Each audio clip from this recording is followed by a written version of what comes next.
ele fala exatamente isso com essas amigas dele. Ele fala sobre o Bolsonaro, né? Ele não estava mais preocupado com o Brasil, mas por ser preso. E aí uma das amigas fala: salva a gente, Duval.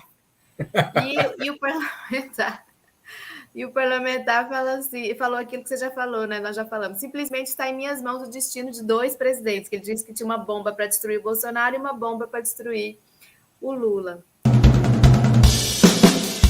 Aliás, você falou do negócio da SWAT, dessa obsessão, que foi um dos temas utilizados pelo Guinasa para fazer a nossa marca de hoje, né? O nosso thumb. Mostra aí, por favor, Gui. Trabalho brilhante.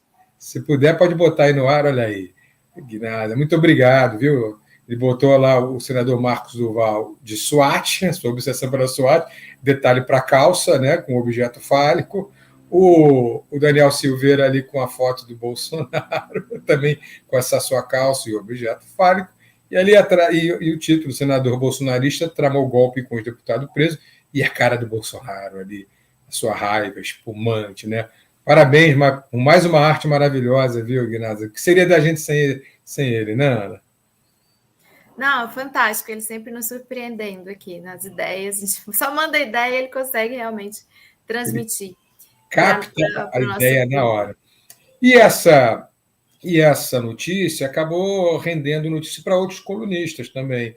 O blog do Noblar, por exemplo, ressaltou isso, que a Bela Megali distribuiu hoje. Bota aí o blog do Noblar, por favor, Gui, o que o Noblar menciona para a gente repercutir. Olha lá. As conversas nada secretas que Marcos Duval teve com amigas sobre a trama golpista.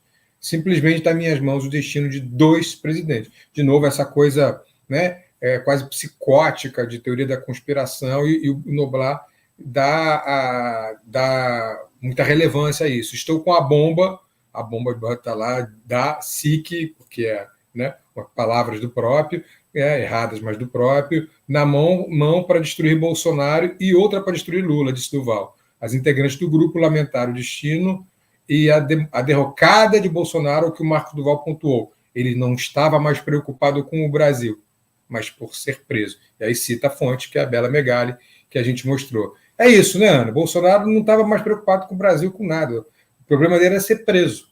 Né? Por isso é que ele foge dia 30.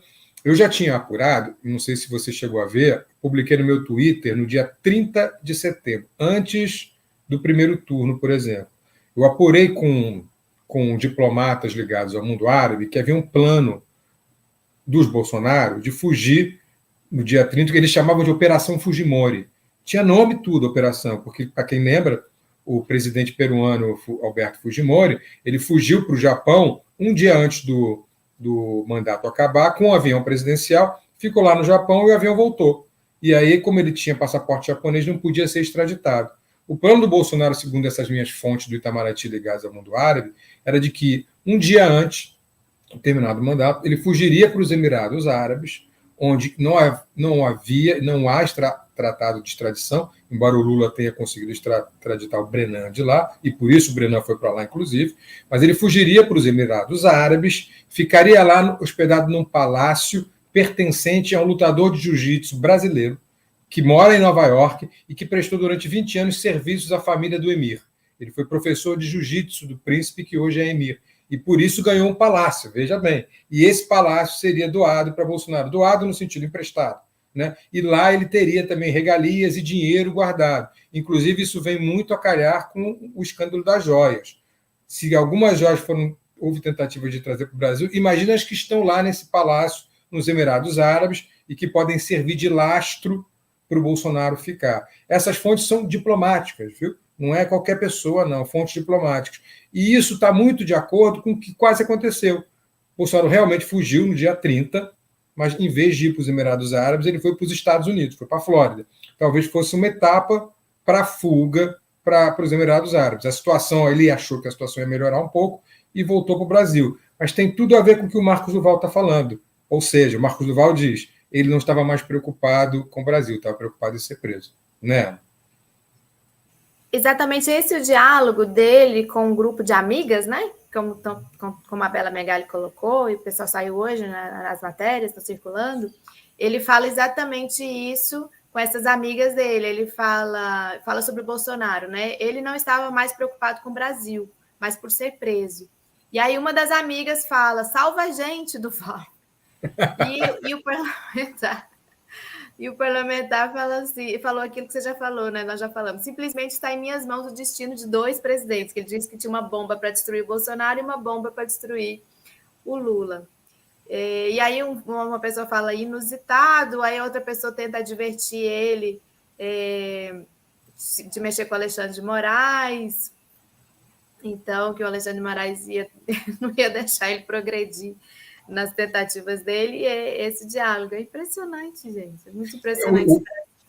O curioso é que esse grupo de amigas é levado pelo sequestro da cognição pública que o Duval faz com as suas fantasias, né? Porque no momento que ele se coloca como membro da SWAT, essas fantasias que são fantasias de infância das pessoas e tal, ele consegue mexer com a fantasia dos outros também. Pô, já que a gente tem aqui... Salva a gente, né? Salvem a gente. Entre com a sua metralhadora aqui nas casas. Como era a SWAT? Aí eu só consigo lembrar, sabe do que, Ana? A gente viu muitos memes sobre isso, daí a importância dos memes. A SWAT dos Trapalhões. Isso aí os mais novos não vão lembrar. Mas na década de 80, tinha um quadro no programa Os Trapalhões que era sobre a SWAT. E eles chegavam numa carrocinha, né, iam carregando numa carrocinha, assim, os 4 Trapalhões, e invadiam algum lugar com vassouras. Eu acho que é dessa SWAT aí que o Marcos Duval, a essa SWAT que o Marcos Duval pertence.